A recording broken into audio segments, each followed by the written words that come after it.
this video, I'm going to show you on how to get Google Authenticator on PC. So first thing you're going to need to do is to download a mobile simulator, and then after that, go to your browser and then search for BlueStacks.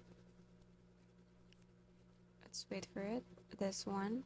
You can get this one, or you can also get this LD player. This one.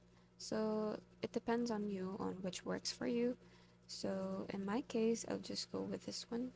So personally, I choose this one because it's lightweight, as you can see in there. It's not too heavy for my PC.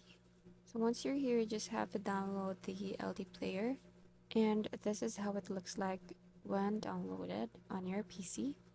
Now let's go to System Apps and then go to Play Store.